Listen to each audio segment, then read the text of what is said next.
Hello अध्यक्ष जी, इजाजत है जी। बहुत बहुत शुक्रिया। आज की इस पंचायत में उपस्थित सभी नौजवान साथी, बुजुर्गगण, आप सभी को मेरा नमस्कार। इतनी सुंदर प्रस्तुति भूलन त्यागी जी के द्वारा दी गई, उनका भी मैं बहुत बहुत धन्यवाद करता हूं। और उनके लिए दो शब्द लाइन भी कहना चाहता हूं कि इस धरती से उस अंबर तक दो ही चीज गजब की है, एक तो तेरा भोलापन, ये एक तेरा दीवानापन। ये सिर्फ भूलन जी के लिए थी। और आज इस चुनावी पंचायत में अपने विचार राव सतवीर सिंह ने जी रखे, साथ में पार्टियों की बात चली। तो भाई पार्टियों से हमसे अच्छा तो मेरे ख्याल से कोई नहीं जानता पार्टियों को। 2012 से पहले सब लोग परेशान से दो पार्टियों से, बीजेपी कांग्रेस, दो ही पार्टी थी जी पिछले 70 सालों में। अब एक आंदोलन पैदा हुआ और पूरे देश ने उसमें समर्थन किया और नई पार्टी को जन्म दिया। आप सब उस क्षण के गवाही है। यहाँ पे अरविंद केजरीवाल जी भी आए थे उस टाइम पे, तो आप सब लोग थे। हमें यही उम्मीद थी जी कुछ नया होगा।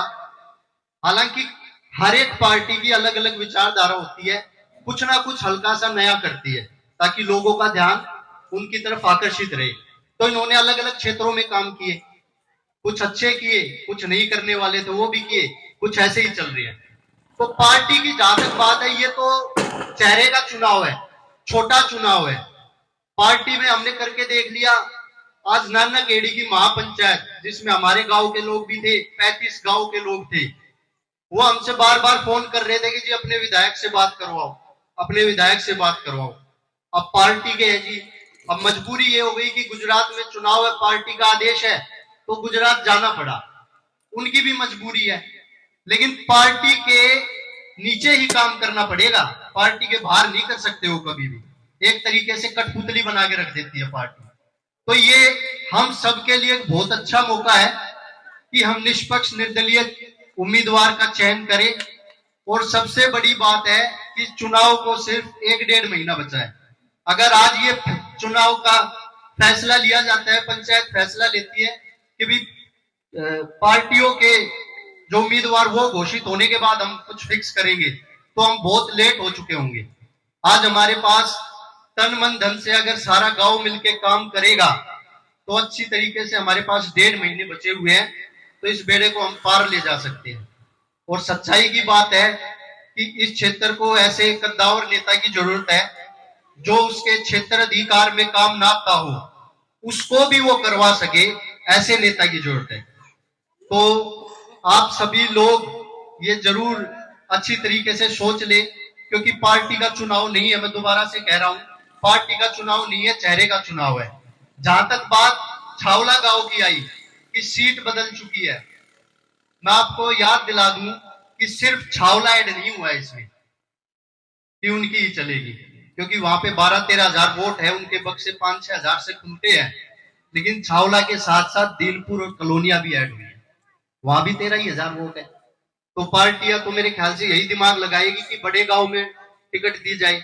अब 2 बड़े गांव हो गए, 13,000 वोट, 12,000 वोट के आसपास दिलपुर में आ गई और 12-13 हजार के बाद छावला में आ गई। तो वहां भी ऊपर दिमाग वाले लोग बैठे हैं। एक सोच सकता है छावला में पहुंचा दे टिकट, एक सोच सकता है कि दीनपुर में पहुंचा दे। तो अपने सारा डाबर का क्षेत्र एकजुट होके इस चुनाव को अच्छे तरीके से निकाल सकते हैं।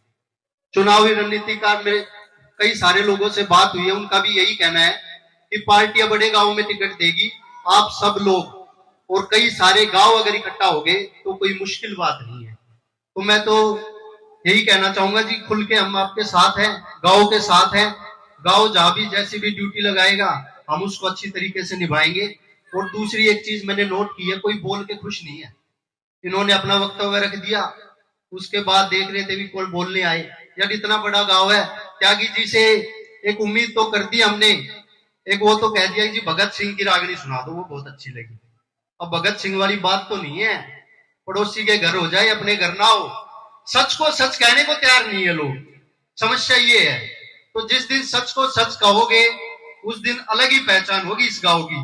मैंने आज से 10 साल पहले इसी चौक पे अरविंद केजरीवाल के सामने, यहीं पे विधायक थे, मैंने एक बात कही थी, इस बेड़े को हम उठा रहे हैं। उस टाइम पे भी एक पीड़ा थी कि घुमनेड़ा गांव का नाम बदनाम हो रखा था कि यहाँ के लोग अपने हरवाने के लिए खड़े होते हैं, समीकरण खराब करने के लिए खड़े होते हैं। और वो चीज हमने करके दिखाई कि जी घुमनेड़ा का भी विधायक बन सकता है, यहाँ भी सत्ता लाई जा सकती है।